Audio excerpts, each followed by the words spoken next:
What's going on, everyone? I've been able to spend a week with this 2021 Ford Bronco. It's the two-door Badlands with the manual, and after spending this time with it, I've got some things that I like and things that I don't like that I want to share with you. Now, I do have a full review going through all the details of this Bronco if you want to check that out, more objective stuff. So be sure to check that out in the description below.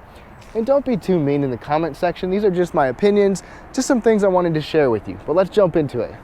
Now, starting with my dislikes, in no particular order, it partially has to do with under the hood and something else. First of all, you see, we have the ability to tow. We have the receiver right here, but the biggest thing is the towing capacity is only 3,500 pounds. It doesn't matter if you have a two-door or a four-door or which engine you have, the towing max capacity, at least that it's rated at, is only 3,500 pounds. A lot of car-based crossovers are 5,000 pounds. For an adventure vehicle, I would want and expect more. Obviously, a lot of you probably won't be towing a lot with this. It's not its main idea, its main purpose, but still, I was really surprised by that limited towing capability.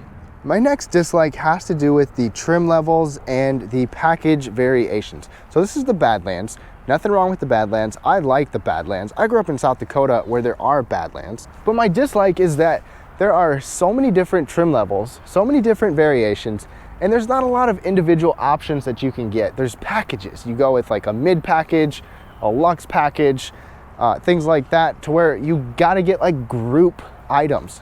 And I wish that there were more simplified versions of the trims and more simplified options that you could pick to customize your Bronco. I think a lot of people are probably gonna be going with lower trims and decking them out themselves because of the way that Ford made the trim levels and all the packaging. But for like one thing, you might have to get 5 other things. For a certain thing on one trim level, you won't be able to get on another trim level. You know, things like that. I just wish Ford simplified it a little bit more.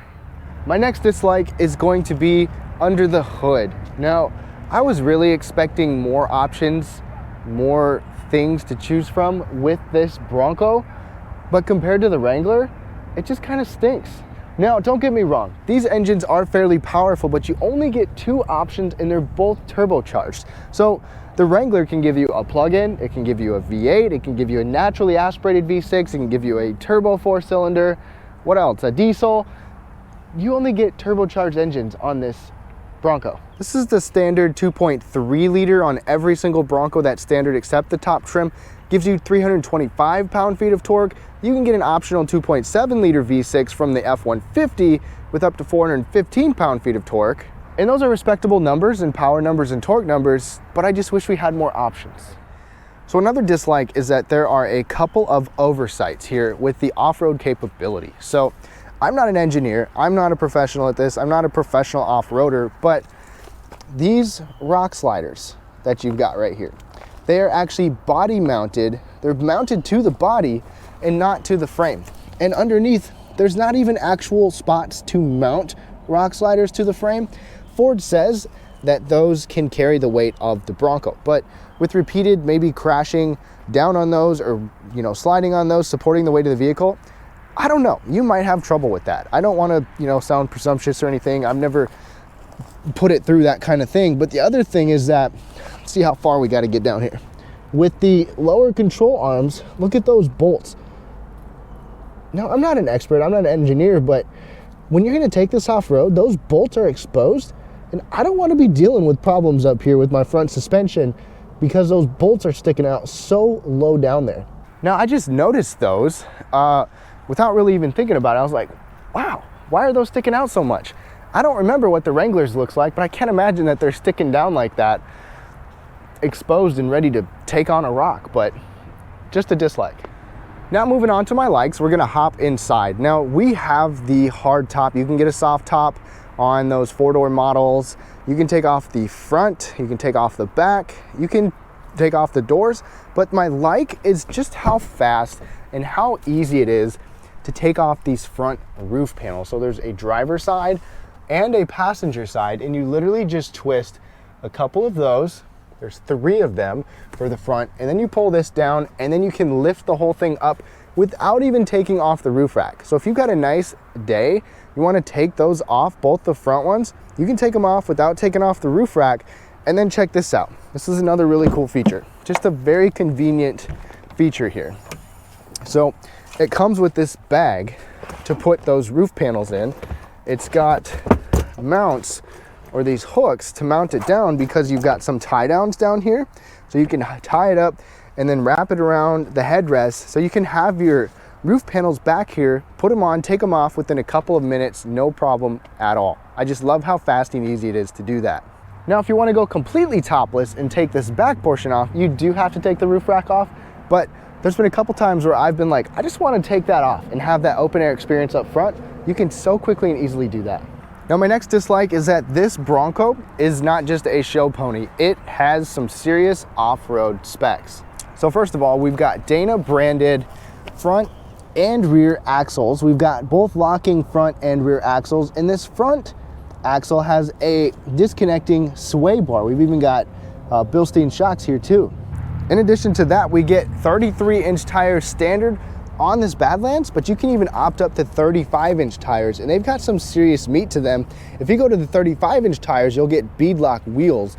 Plus, you've got this metal bumper up front. Excellent approach angle, same story in the back. It's a powder coated steel bumper back here with some recovery hooks back here too, so you don't have to worry about scraping and banging that up. Not to mention, you can get up to 11.5 inches of ground clearance for this Bronco, especially when you get that Sasquatch package. Now, moving on to the inside, another like that I have is some of the modern conveniences that you get with this Bronco. It's not just old school, completely inside and out. You still have some modern amenities. Look, I mean, even the screens are dancing and talking to you and giving you some animation. Part of what I'm talking about is that these seats can be heated. They're also quite comfortable. The steering wheel can also be heated. You've got a digital display in front. Although I'm not a big fan of that, you've got a really large display over here. This is the optional 12-inch screen. You've got wireless Apple CarPlay and Android Auto on here too, something you don't necessarily expect. That's paired with wireless charging here. Ford even gives you the option to get dual zone climate control. So you still get some creature comforts in here and modern amenities, and you've got controls for pretty much everything that you need to kind of top off some of the off-road things that I was talking about, like the disconnecting sway bar, locking front and rear axle. Also, don't forget the fact that you've got Ford's Co-Pilot 360 system standard. So we even have the optional adaptive cruise control. You control that on here. You've got a lane keeping system.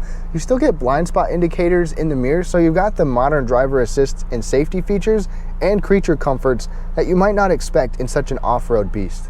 Now, the next thing that I like is the fact that it even exists. We finally have a Jeep competitor, and it's a body-on-frame, ladder-frame construction, so it's not the Bronco Sport. It's not another crossover.